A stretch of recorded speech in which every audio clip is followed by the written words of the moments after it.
오늘은요, 말씀으로 행복한 교회 8번째 시간, 나를 넘어야 은혜가 보인다. 이런 제목으로 여러분들과 함께 말씀 나누겠습니다. 김남준 목사님이라는 분이 게으름이라는 책을 쓰셨는데 이 책에 나와 있는 에피소드 하나를 좀 오늘 설교 서두에 소개해 드리려고 합니다. 어떤 한 사람이 낮에 좀 피곤했는지 낮에 낮잠을 자려고 방 안에 누웠습니다. 그런데 저 밖에 담에서 자기 집 담을 넘으려고 하는 소리가 들리는 거예요. 이 사람이 누워서 이렇게 혼자 되뇌입니다. 저 담을 넘어오기만 해봐라. 가만 안 놔두겠다는 거죠. 그리고는 누워 있습니다. 그런데 그 도둑이 빈집이라고 생각하고 담을 넘었어요. 여기 누워있던 사람이 이번에는 이렇게 생각합니다. 우리 집 마루로 올라오기만 해봐라. 근데 이 도둑이 살포시 그 집 마루에 올라갔습니다. 누워있던 집주인이 이번에는 이렇게 혼자 되뇌이는 거예요. 우리 집 방에 들어오기만 해봐라. 이 도둑이 조심스럽게 방문을 열고 들어갑니다.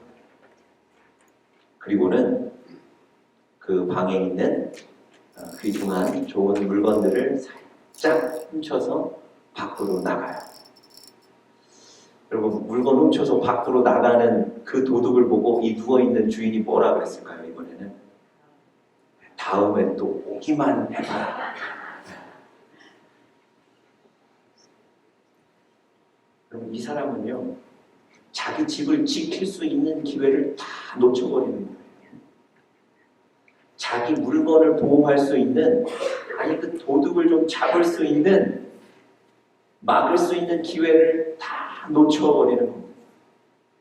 아니 엄밀히 말씀드리면 그 기회를, 자기에게 온 기회를 다 밀어내는 거예요. 나 그거 필요 없습니다. 나 그거 안 하겠습니다. 다 밀어내고 있는 거예요.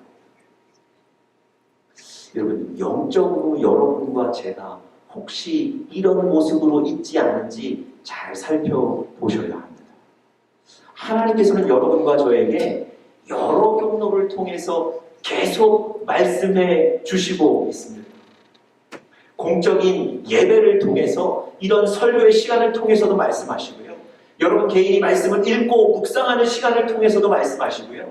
우리 영적인 가족들과의 교제를 통해서도 하나님은 여러분 가족과 여러분 각자에게 말씀해 주고 계세요.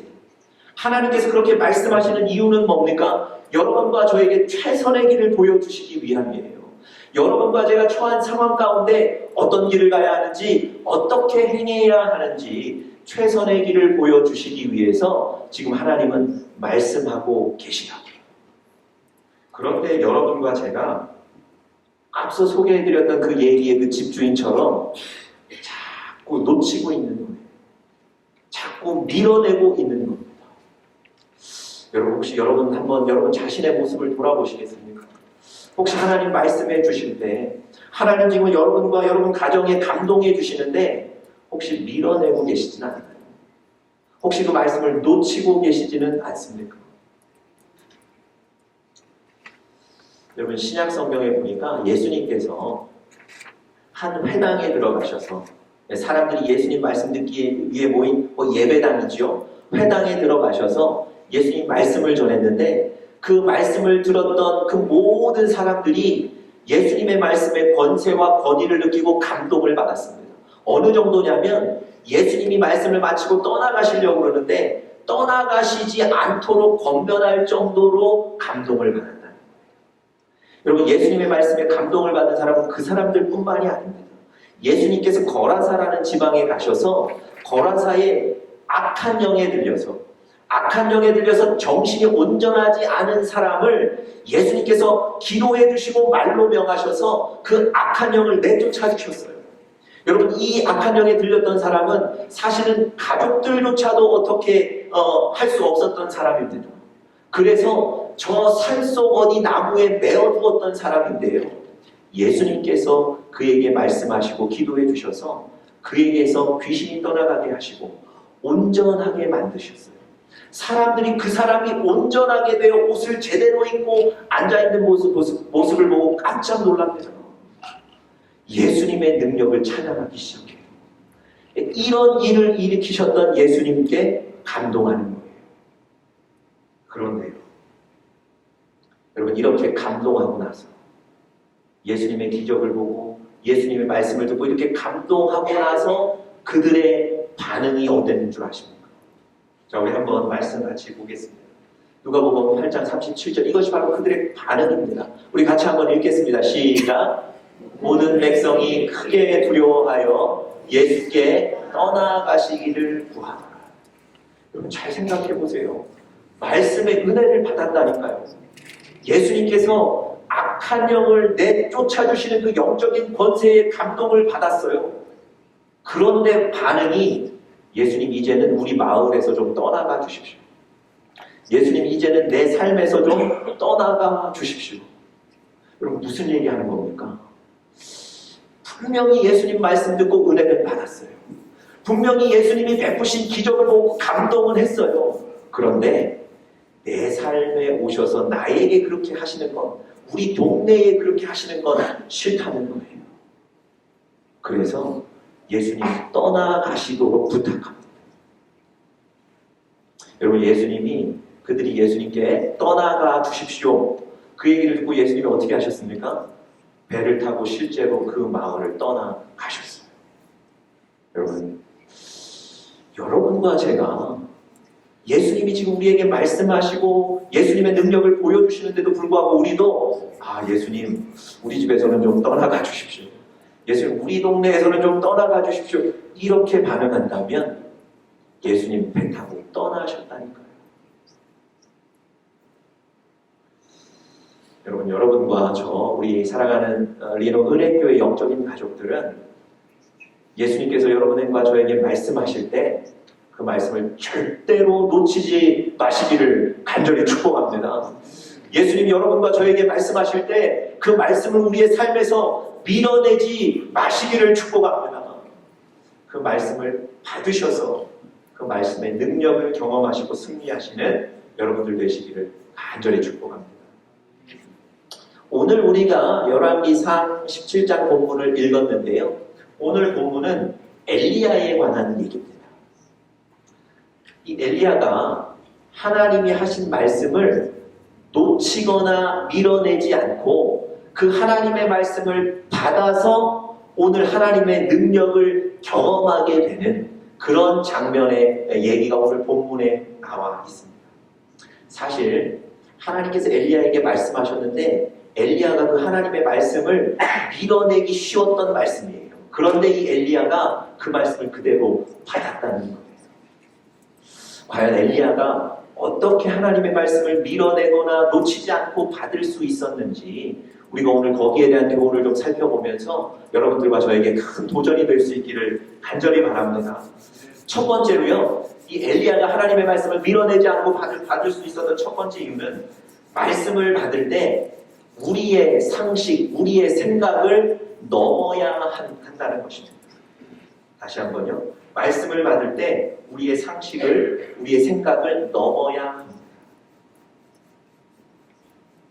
여러분, 상식이라는 것은요, 모든 사람들이 동의하는 부분입니다. 그래서 여러분과 제가 건전한 상식을 가지는 건 매우 중요합니다. 여러분, 사회생활 하시면서 사람들과 만나서 교제하실 때 사실은 상식이 필요합니다. 그래서 이 상식이 여러분과 저의 결정의 근거가 되고 기준이 되는 것 아니겠습니까? 여러분, 그런데 여러분들도 아시다시피 여러분과 제 인생에 일어나는 여러 가지 일들이 상식 안에서 일어나지 않습니다. 만약에 모든 일들이 여러분과 제가 가진 상식이나 생각 안에 일어난다면 여러분과 제가 놀랄 일도 없어요. 흥분할 일도 없습니다. 그냥 고개 끄덕이고 마는 거예요. 그런데 여러분과 제가 살아가면서 때로는 흥분하고 때로는 정말 분노하는 이유가 뭡니까? 일들이 나의 생각이나 나의 상식 밖에서 일어나기 때문에 그렇습니다. 여러분, 이사야가 얘기한 것처럼 하나님의 생각은 우리의 생각과 달라서 하늘이 땅보다 높음처럼 그렇게 하나님의 생각과 우리의 생각은 차이가 난다는 거예요. 여러분, 하나님의 말씀을 받으실 때 우리의 상식 안에서만 받으시면 안 된다는 겁니다.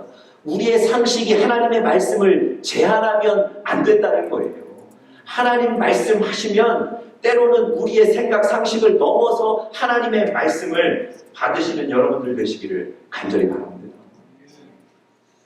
여러분, 오늘 본문에 보시면요, 하나님께서 엘리야에게 말씀하세요. 그런데 지난주에 말씀드렸던 것처럼 오늘 이 엘리야도 대단히 위급한 상황에 놓여 있습니다. 왜냐하면 하나님께서 오랫도록 그 땅에 비를 내리지 않게 하셨어요. 그래서 지금 그 땅에 양식이 거의 떨어져 갑니다. 그동안은 이 엘리야라는 선지자가 그릿 시냇가에 머물렀다 그랬는데, 우리가 앞부분 성경을 읽어보시면 그 그릿 시냇가의 물도 거의 다 말랐다 그랬어요. 여러분, 얼마나 힘든 위급한 상황입니까?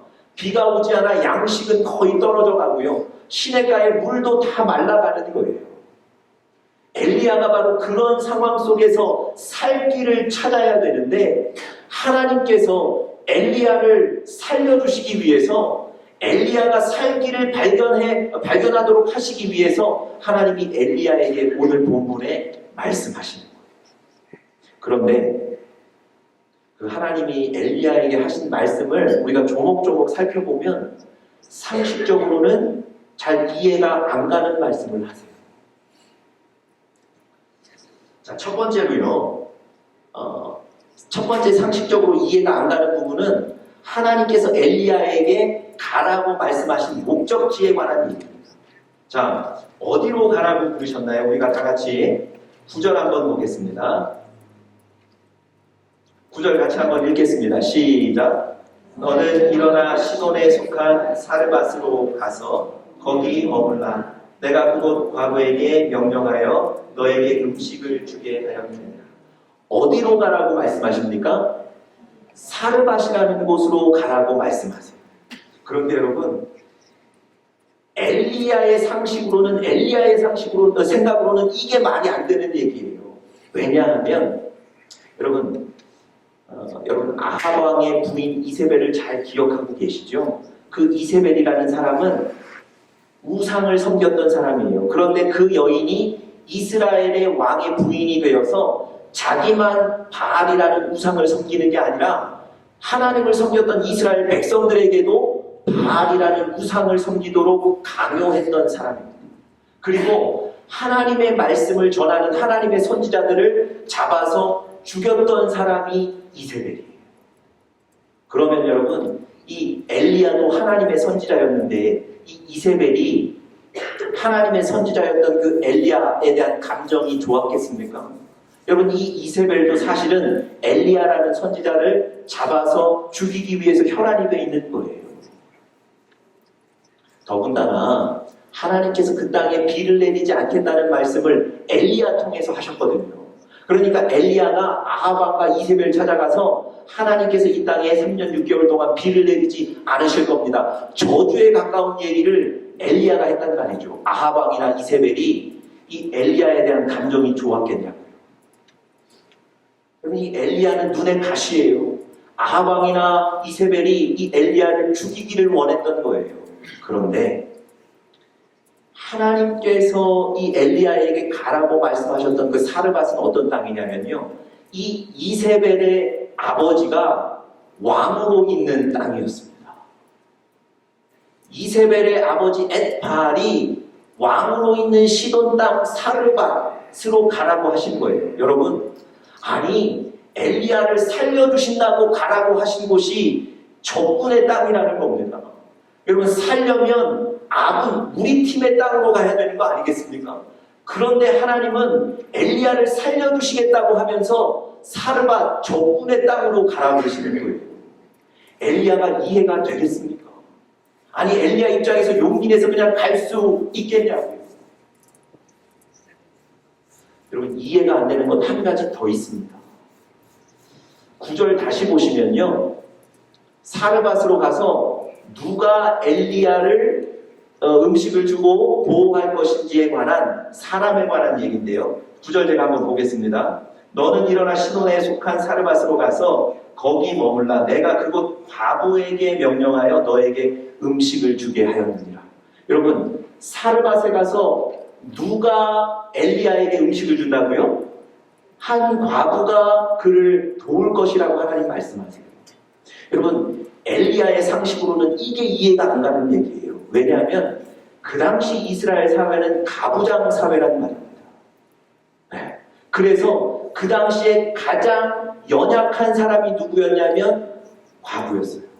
그래서 여러분, 성경 여러 곳에 어려운 사람 구제하고 도와야 된다 이런 얘기를 하실 때 대상으로 등장하는 사람이 누굽니까? 과부와 고아예요. 여러분, 지금 양식이 거의 떨어져 갈 때, 물도 말라가는 그 상황에서 엘리야를 돕는다면, 엘리야에게 식사를 대접한다면 하나님이 어떤 사람을 소개해 주셔야 되겠습니까? 아니, 그 사르밧에 좀 사회적인 지위가 있는 사람이나, 아니, 그 사르밧에 좀 돈 있는 사람, 이런 사람 만나게 하셔서 식사를 대접할 것이다 얘기해 주셔야 되는 거 아닙니까? 그런데 하나님이 사르밧이라는 적군의 땅으로 가라버리고요. 그 다음에 그 당시에 가장 힘없고 연약한 과부가 너를 도울 것이다 얘기하세요. 여러분, 엘리야의 상식으로는요, 엘리야의 생각으로는 도저히 하나님의 말씀을 받을 수 없는 거예요. 여러분과 저도 그럴 때가 있지 않습니까? 우리의 상식으로, 우리의 생각으로 하나님의 말씀을 판단하면 이 말씀은 아닌 것 같은데 생각될 때가 있다는 말입니다. 그런데 여러분, 오늘 엘리야는요, 그럼에도 불구하고 나의 생각과 나의 상식과는 맞지 않지만 하나님의 말씀대로 사르밧으로 가고 그곳에서 과부를 만나 식사를 대접받습니다. 여러분, 여러분과 제가 우리가 가진 상식으로 하나님의 말씀을 제한하지 마시기를 간절히 축복합니다. 여러분이 가진 상식과 하나님의 말씀이 충돌하실 때가 있지만 그 상식을 넘어 하나님의 말씀을 받으시는 우리 사랑하는 영적인 가족들 되기를 간절히 축복합니다. 두 번째로요, 이 엘리야가 하나님의 말씀을 밀어내지 않고 받을 수 있었던 두 번째 이유는 하나님의 말씀을 받을 때 현실을 넘어야 한다는 것입니다. 하나님의 말씀을 받을 때 내 눈앞에 보이는 그 불리하고 어려운 현실을 넘어야 한다는 것입니다. 여러분과 제 앞에 때로는 우리가 원치 않는 그런 현실들이 눈앞에 있을 때가 있습니다.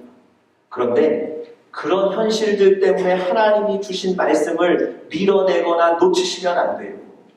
하나님이 말씀하실 때 그 말씀이 비록 내 눈앞에 있는 현실과는 좀 다를지라도 하나님의 말씀을 그 현실을 넘어 받으시는 여러분들 되시기를 바랍니다. 오늘 엘리야가 하나님의 말씀을 받을 수 있었던 이유가 거기에 있습니다. 여러분, 오늘 본문에 보시면요, 실제로 엘리야가 사르밧 땅에 들어갑니다. 그리고 사르밧에 가서 한 여인을 만나요. 그리고 그 여인에게 이렇게 얘기합니다. 나에게 물 한 그릇 좀 주시오. 여러분, 그때 물이 얼마나 귀했겠습니까? 지금 3년 6개월간 비가 오지 않는, 그래서 물이 말라가는 그 시대인데 그 여인에게 나에게 물 한 그릇 주시오. 세상에, 그 여인이 물을 가져옵니다. 그런데 하나님이 엘리야에게 말씀하신 것을 엘리야가 기억하는 거예요. 그리고 그 여인에게 뭐라고 또 요구했을까요?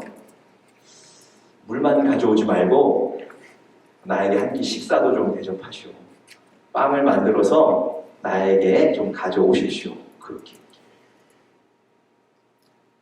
여러분, 이 요구에 대해서 이 여인이 뭐라고 대답했는지 성경을 한번 보세요. 자, 12절 한번 보세요. 그 여인에게 물도 좀 갖고 오고 음식도 갖고 오시오 이랬더니 그 여인이 12절을 우리 다 같이 한번 읽겠습니다. 시작. 그가 이르되 당신의 하나님 여호와께서 살아계심을 두고 맹세하노니 나는 떡이 없고 다만 통에 가루 한 움큼과 병에 기름 조금뿐이라 내가 나뭇가지 둘을 주워다가 나와 내 아들을 위하여 음식을 만들어 먹고 그 후에는 죽으리라. 여러분, 엘리야의 상식이나 생각이 맞는 거예요. 이 어려운 때에 어떻게 가장 가난하고 가장 어려운 자기 자신도 지키기 힘든 과부가 자기를 돕고 음식을 대접할 수 있겠습니까? 여러분이 여인의 대답 보세요.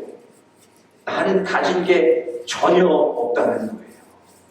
뿐만 아니라 가진 거라곤 한 움큼의 밀가루 조금 있는데 이거 자기 아들과 자기가 이거 빵 만들어 먹고 어떻게 하겠다고요? 그 후에는? 여러분, 이 얘기는 그 뒤에는 먹을 게 있다는 얘기입니까? 없다는 얘기입니까? 이게 정말 마지막이라는 얘기예요. 이거 먹고 나면 우리 살 소망이 없다는 거예요. 여러분, 현실이 이렇다는 거예요.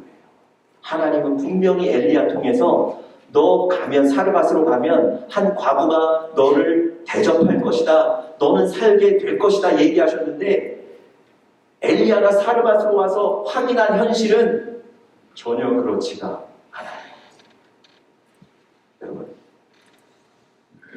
여러분과 제가 때로는 이런 상황을 맞을 수 있어요.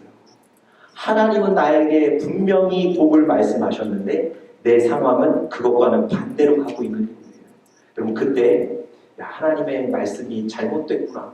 이번에는 아닌가 보다. 그러고 넘기시면 놓치시면 안 된다는 거예요.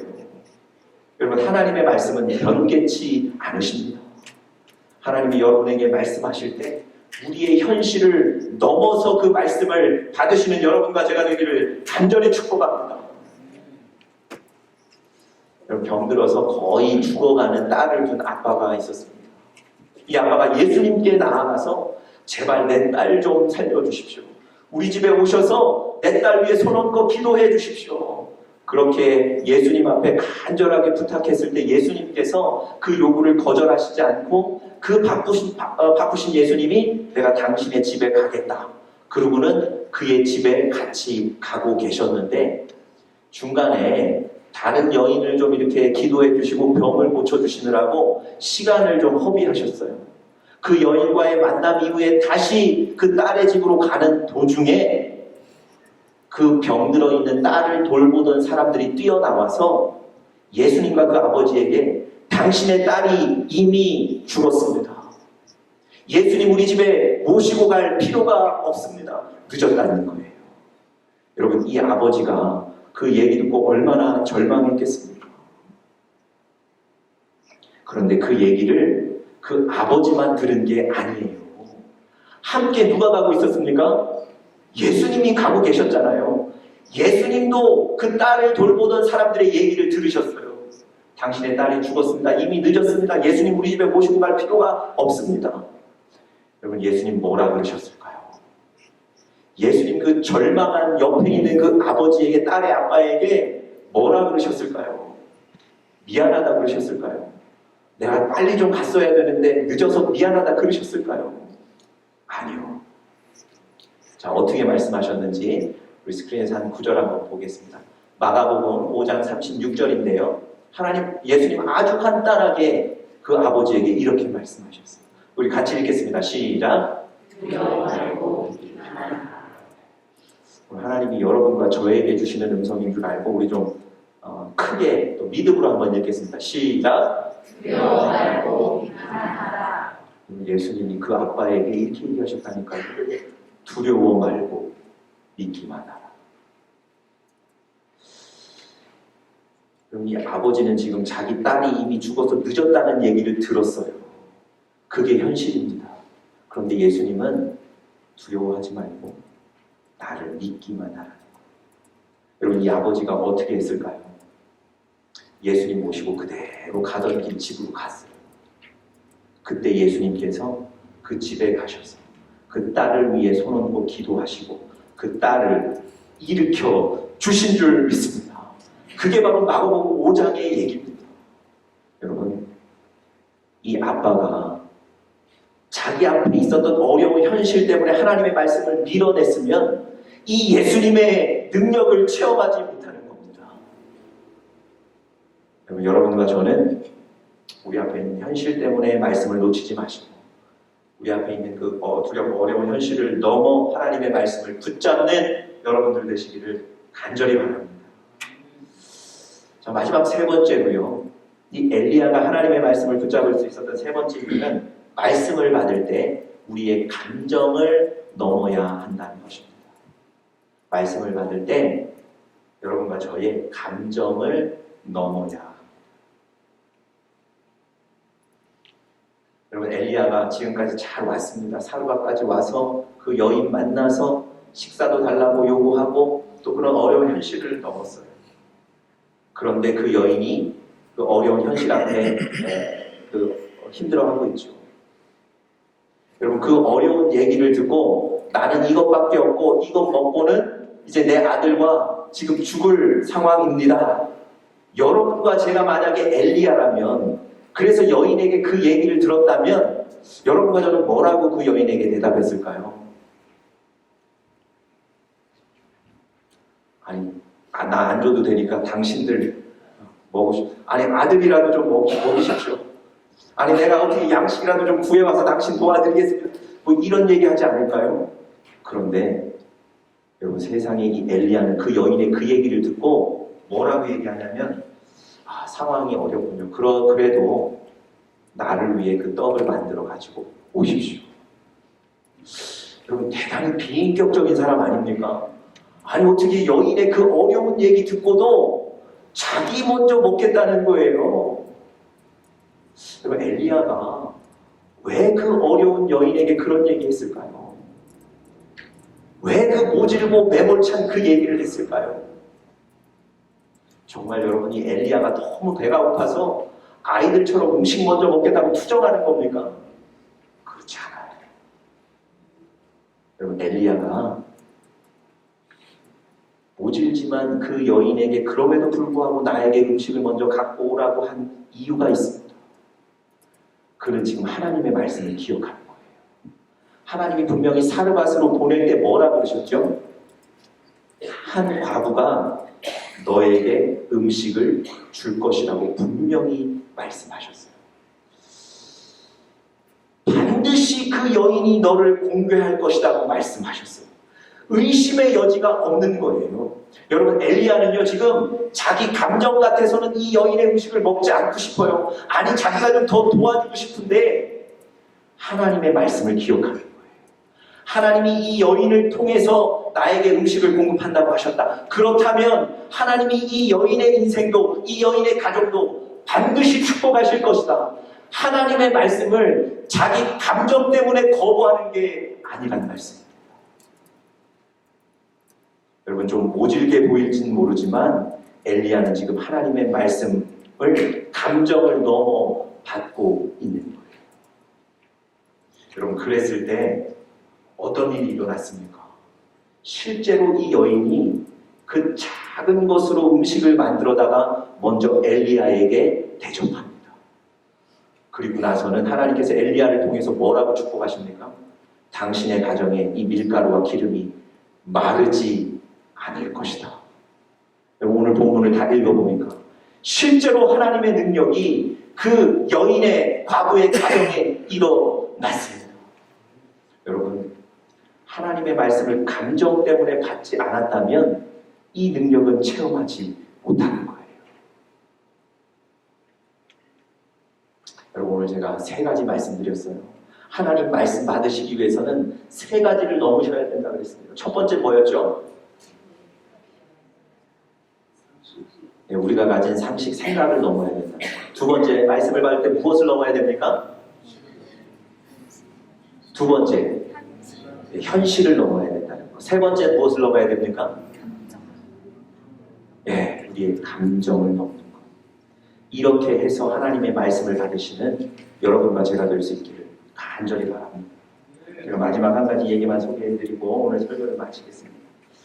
제가 그 금요 저녁 기도에 대해 한번 소개해드렸던 얘기인데요. 직장 생활을 하는 한 청년이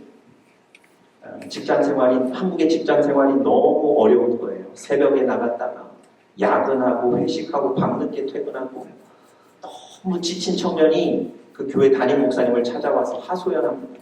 목사님 제가 너무 힘듭니다. 어떻게 하면 좋을까요? 목사님이 그 청년에게 새벽에 좀 일찍 일어나서 기도하라고 얘기하셨어요. 그럼 이 청년이 목사님에게 이렇게 얘기합니다. 안 그래도 내가 지금 피곤해서 죽게 생겼는데 이 상황에서 내가 잠을 줄여서 새벽에 조금 더 일찍 일어나 기도하면 저는 그냥 쓰러집니다. 목사님이 이 청년이 기도할 마음이 없다는 걸 아시고 그럼 내가 기도해 줄 테니까 알았다 그러고 그냥 돌려보내셨어요. 그런데 이 청년이 집에 가서 목사님 계속 기도하라는 그 말씀이 생각이 나서 거부할 수가 없어서 사실은 그 다음부터 새벽에 일찍 일어나 기도했습니다. 이 청년이 얼마 있다가 다시 그 목사님을 찾아왔어요. 그리고 목사님에게 이렇게 얘기합니다. 목사님, 제가 인정하지 않을 수 없는 한 것이 하나 있습니다. 저는 새벽에 일찍 일어나면 힘들 것이라고만 생각했지 그 힘든 것을 극복하고 하나님 앞에 나오면 그분이 새 힘을 주실 것은 전혀 계산에 넣지 않았습니다. 자기 생각을 넘지 못했다면 여러분 그래서 그 글을 이렇게 제일 마지막에 이렇게 마무리됩니다. 이처럼 하나님은 우리의 산술적인 계산을 깨뜨리시며 역사하십니다. 우리는 그 하나님을 믿기에 인간의 계산으로는 도저히 해답이 나오지 않는 일에 뛰어드는 것입니다. 여러분과 제가 우리의 생각과 상식과 현실과 감정을 넘어 하나님의 말씀을 받을 때 하나님이 우리 삶 가운데 하나님의 능력을 보이실 줄 믿습니다. 그것을 경험하는 우리 사랑하는 영적인 가족들 되시기를 간절히 바랍니다. 같이 기도하겠습니다.